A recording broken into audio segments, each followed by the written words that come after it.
And from day one, when I got asked to preach, I was like, oh man, I want to do Jonah. And then God's never really let me do it until this time. So I'm really excited to be doing the book of Jonah. It's one of my favorite books in all of the Old Testament.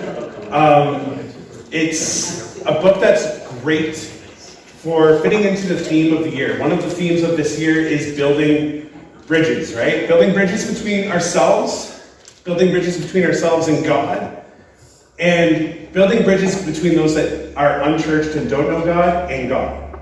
So Jonah is great on that last specific part to hopefully give us some encouragement. And best yet, even though I might have spent several hours in it, it's only 4 chapters long. I can't read no good. So it is a great book. And actually, as I'm talking, if you guys feel like busting out the Bibles on your phones or physically and just reading, we're going to do a deep dive like John Oliver, and we're going to go through the book of Jonah today. And I'm going to be summarizing it and pulling out lessons that have jumped out to me in my time in sitting in Jonah. So I invite you to do that, get that ready, and I'm not going to be offended if you're looking down and sleeping while I'm talking. I'm just going to pretend that you're reading. So as you guys are doing that, Jonah is actually talked about a little bit beforehand in Scripture to kind of, really solidify the fact that he is a prophet of God. So right here, 2 Kings 14, he was the one who restored the boundaries of Israel from Labo Hatham to the Dead Sea in accordance with the word of the Lord, the God of Israel, had spoken through his servant Jonah. So Jonah spoke to the king, that's the he, King Jeroboam II, and he reclaimed the land exactly like how God told Jonah. And everything was very good until you read the verse before that. Jeroboam II did evil in the eyes of the Lord and did not turn away from any of the sins of Jeroboam, son of Nebat, his dad, which had caused Israel to commit. So King Jeroboam II, an evil king that Jonah was like, hey, you're going to be great and we're going to take over a bunch of stuff. But it was what the Lord had told Jonah, right? And what's going to go wrong there? Well, in Amos basically goes, yeah, you know what you just did? We're going to take that all away. The land's going to go back to the people that had it. So this is the state of Jonah as we go into Jonah. Kind of going, okay, so he's definitely a prophet, but maybe he does some things. He might hear from God. Maybe he's a little bit sus, to use a word that the kids say today. Maybe he hears from God and doesn't know how to implement it right. I don't know.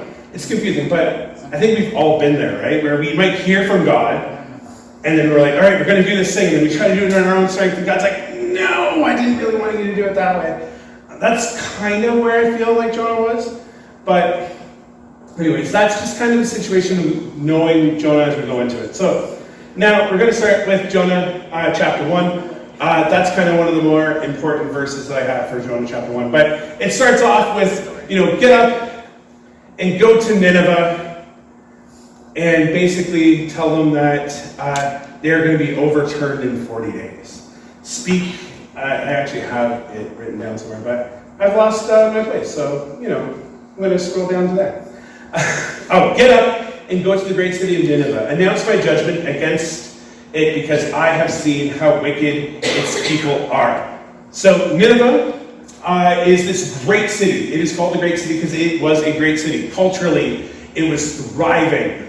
And it was the capital city of, now I've just totally drawn a blank on what the people were called. But anyways, it was great. Ninevites? Yeah, but they were part of the Assyrian place, and that was the Assyrian capital. It was a place of great cultural stuff, and they also worshipped the god of Ishtar, which is a goddess of fertility, and they were also known to be a warring capital. So this was a big, powerful, culturally influential city that God was like, they are killing, they're worshiping the god of fertility, which usually means that, things are getting a little bit Sodom and Gomorrah in there, to put it lightly. And so Jonah hears this message, and he gets up, looks towards Nineveh, and goes, yeah, no, I'm going to walk in the opposite direction.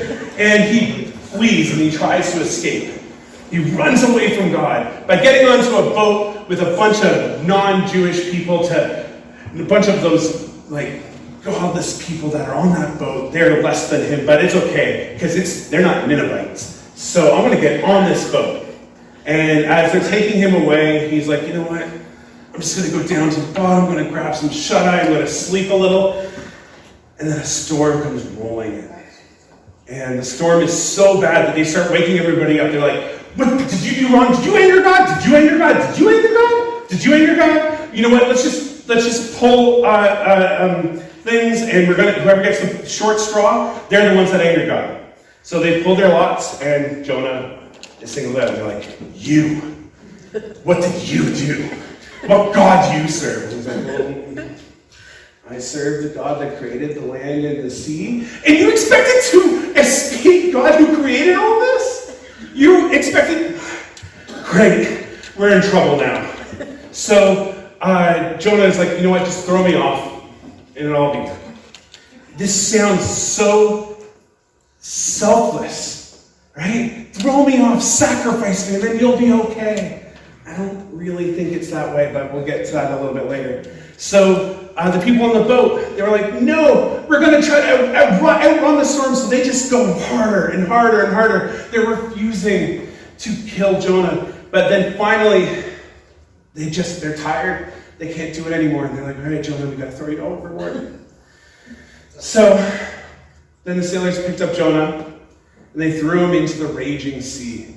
And the storm stopped at once.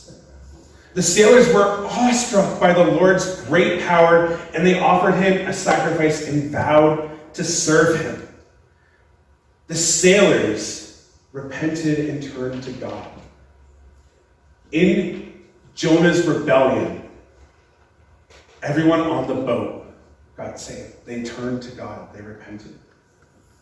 And as Jonah hits the water, he gets swallowed by some sort of great sea creature. Often we call it a great fish or a whale. We're not 100% sure what it is, and that's okay. I might use whale, I might use fish, I might use sea creature. It's all kind of interchangeable at the moment. But here's the big takeaway that I got from chapter 1. When we give ourselves to God, He can do whatever He wants for His glory. Even in our rebellion, God can speak of His love, grace, and forgiveness. Jonah can't brag about saving the people in the boat, which, from what I know about Jonah, he'd be like, yeah, I saved everyone in that boat, but he can't. It happened without him even really knowing it, right? He was in the ocean. He was getting swallowed by the fish. He can't take credit for saving anybody, but you know what? Neither can any of us. God might use us to plant. He might use us to water, but it's God that grows it. It's God that saves it, people. So that pressure of trying to build a bridge with someone else, and that fear of, messing it up, you don't have to have that fear. Because God can work through you, even in your failure, even in your rebellion. God can use it. Sometimes God will use our rebellion and how we step up from making mistakes, how we own into our mistakes and go, you know what, God forgave me, you pointed this out, and I want to go and make amends. God uses that time and time again. I screw up a lot. Trust me, He uses that a lot. And I've seen God do some pretty miraculous things, even though, my issues. All right, so now we're going to jump into chapter 2, the struggle and the promise. So this is a great chapter with Jonah basically praying to God. He never repents. He never goes, oh God, sorry that I ran away from you. But he does recommit himself to God. And he's like, you know what, no matter what, I'll follow your commands. I'll do what you say. But as he's down there, it depicts the struggle that Jonah had in the water. the seaweed wrapping around his throat as he's pulled down into the depths of the earth, swallowed seemingly by the water, swallowed by the earth, as he's gasping for air, seeing his life drain from his eyes. God rescues him. So in this little chapter here, my takeaway from this was God sees us in our struggles. Even when we feel completely hidden from the rest of the world, we might be putting on a brave face and fooling even the people closest to us. But God knows us so intimately and deeply that we can't hide from that. Even when we feel like the earth is swallowing us, God sees us in those moments. All right, now we're going to move on to chapter 3. So, this is Job's second chance. Or sorry, not Job. I knew I was going to do that. Jonah's second chance. The Lord gets the sea creature to spit him back up on the water, on the beach, and gives him the command again. Get up and go to the great city of Nineveh and deliver the message I have given you. The exact same call from chapter 1. And Jonah is going, well, I just told God that I would do whatever he wanted, so I guess I'm going to go to Nineveh. And he goes to Nineveh, and he delivers a really short message. I believe in his original language, it was about 5 words long. And he just basically goes, in 40 days from now, Nineveh will be destroyed. Hey, you, 40 days from now, Nineveh, destroyed. This was a huge city. So he's following God, but he's doing minimal effort.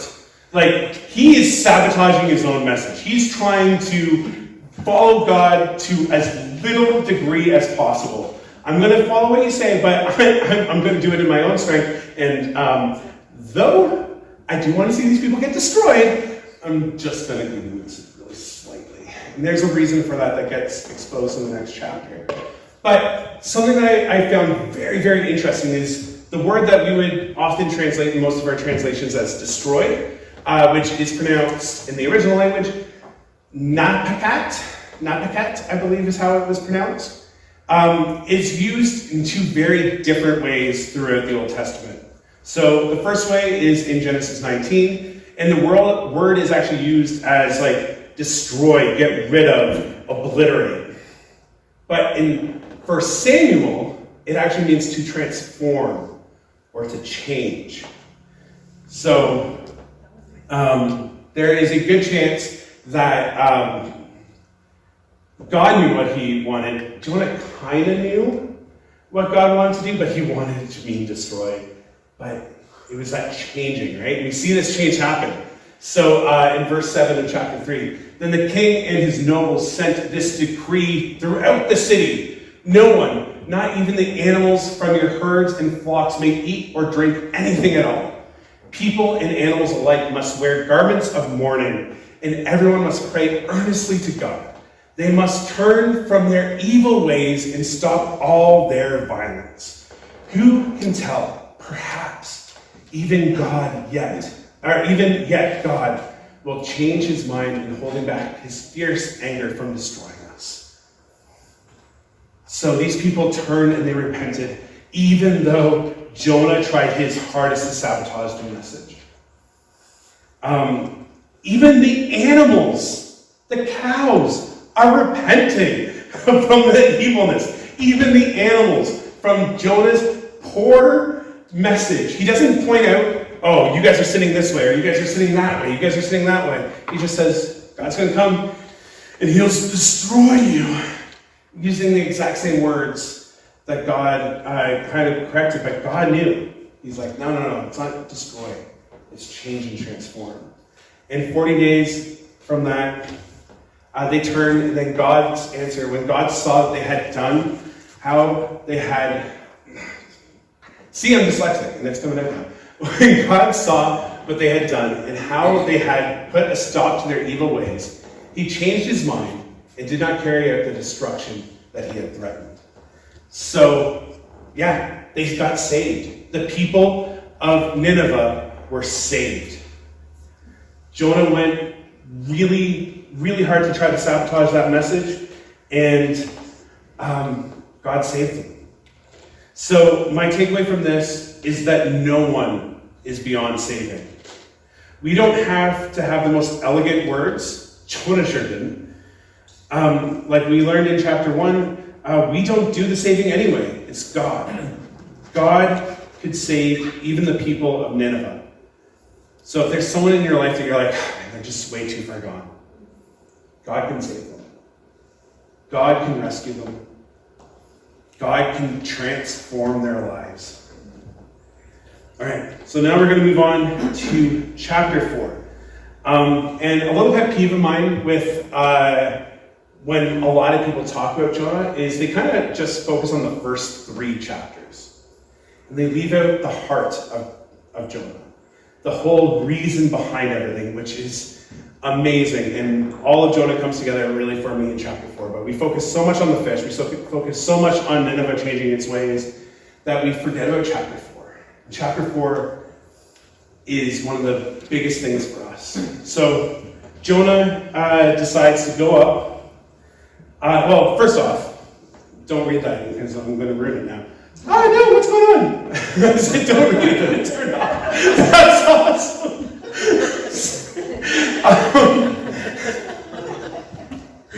Thanks, God. Jonah, this whole city got saved, right? Just imagine God using you to save an entire city that is known for worshiping a different God, that is full of just a ton of sin, that's known for warring and killing people, that we have been in battle with for years, hundreds of years. The Assyrians go back to the time of David, and there's so much history there. And they go to the capital city and they are saved. Wouldn't you be ecstatic? God used me for this amazing thing. This is amazing. I would be on cloud 9. Jonah's response is, okay, fine, God, kill me now, or just destroy it. Destroy them. You told me that they're going to die, and I want to see them burn. That's not God's response. So Jonah complains to the Lord about it. Didn't I say before I left home that you would do this, Lord? That is why I ran to Tarshish. I knew that you and your mercy and that you are a merciful and compassionate God, slow to get angry and full of unfailing love.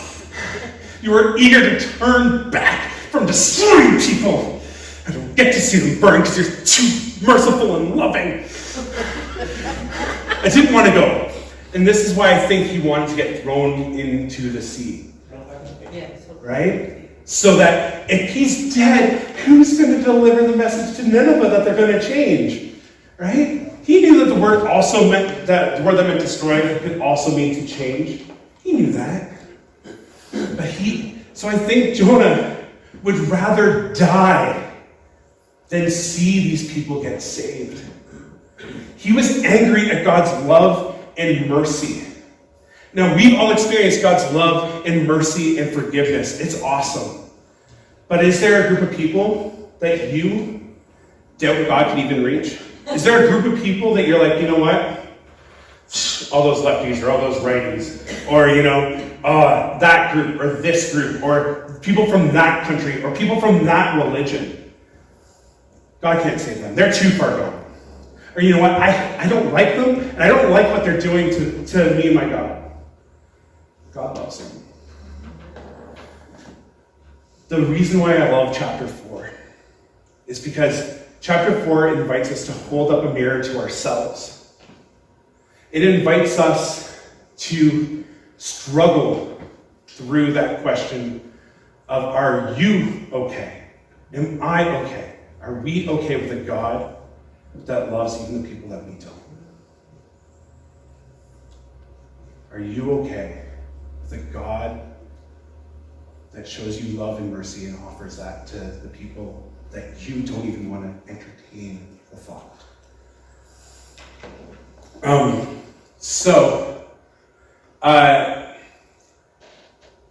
God brings this plant, and he covers Jonah in some shade as he's sitting there stewing on the rock. Just going, oh my God, just like one little asteroid or something, please. And he gives shade to Jonah, and Jonah is relieved. His anger subsides just a little bit. But then God also sends this little worm to start chewing at this branch, and then that branch dies. People of Nineveh aren't dead, and Jonah asked for death again. Because now not only did God use to save him, but once again, he's doubling down. You even took away my tree, you took away my shade. Just kill me now. I don't want to live in a world where Nineveh gets to live and my tree dies. That's not fair. It's funny, right? The subversion of, the prophet running away from God, from the godless people turning to God, those filthy Gentiles in Nineveh turning to God. Yet, they do. And then Jonah is so upset with them. But that worm is kind of like the sin in our lives, that unforgiveness, that hate that can eat away at us and take away God's relief in our life. When we let that worm grow, that hatred and that unbelief that, they are worth saving, grow in us, that sin grows and it removes, that shade from God. So don't let that sin grow in your life. Don't let that grow. And when you feel it growing, I urge you so much to give it to God. When you start surrounding yourselves with people that are constantly pointing out that other people and why they're wrong, give that to God, because that is a good way to let that worm grow and for that to eat your tree so that you will be angry if any of them get saved. Don't let that happen. So I'm going to recap some of the lessons that I took from Jonah. So 1, if you feel like you're representing God poorly, or you're afraid to talk to someone about Christ for fear of messing up, we can remember that God used Jonah. Despite Jonah's best efforts to fail God, he saved everyone on the boat and even the whole city of Nineveh. So you can go forth preaching the word, even if you're not great at it. Do it. I'm reading a lot of this, and I'm dyslexic. I'm not great at it. Second big takeaway, if God sees us in our struggles. We can't hide from God. We can't hide our struggles from God. God sees us in our struggles. And he sees others in their struggles too. We don't know what's causing someone to be the way that they are. That might be making it hard for us to deal with them. This past Friday, I'm not going to say who it was, but they were like, this one person rubs me the wrong way, and I don't know how to talk to them, one of my volunteers. And they didn't pray that they would change, but their heart towards them would change, so that they could better speak into their life. And I was like, oh, that's so beautiful. I love that. That's really, really cool. Because they know that this person's struggling, and the way that they're living out that struggle is a way that really irks them, but they're like, let my heart change so that I can have sympathy and empathy to them, because it's really hard right now, and I thought that was beautiful. Takeaway number 3, no one is beyond saving. No one's beyond saving. And then 4, God loves your enemies. And once again, I'm going to double down on that last fact that Jonah holds up that mirror. Are you okay with a God that loves people that you don't? And that is a really hard one. And if you're not okay with that, lift it up to God. He can rescue you even from that. Because that's one of those things that can be a bit of a struggle. Okay, so that's the book of Jonah. And I have one other thing that I felt like needed to be addressed with this, and that is, why is it really important, the book of Jonah? Why would it be one of the favorite things to look back on? Two reasons. 1, it shows God's love and not wanting to destroy people in the Old Testament. So many times, we look at the New Testament and we see this God of love and forgiveness, and in the Old Testament we just see he wanted to destroy Nineveh. He wanted to rain down fire, but he never did. Right? Jonah knows that, and as we read through the book of Jonah, we know that. But it's easy just to see the message of destruction. But that's not the reality on who God was. And that through line of who God is from the Old Testament to the New is very, very present. And two, Jesus actually uses Jonah as a way to say, this is the sign, right? So, but Jesus replied, only an evil and adulterous generation would demand a miraculous sign. But the only sign I will give them is the sign of the prophet Jonah. For as Jonah was in the belly of the great fish for 3 days and 3 nights, so the Son of Man will be in the heart of the earth for 3 days and 3 nights. The people of Nineveh will stand up against this generation on Judgment Day and condemn it, for they repented of their sins at the preaching of Jonah. Now someone greater than Jonah is here, but you refuse to repent. So with that, here's one of the big differences. Jonah got swallowed from the fish out of what I think are selfish reasons. Jesus did it for selfless reasons. But once again, Jonah, goes into the belly of the beast and a whole city is saved.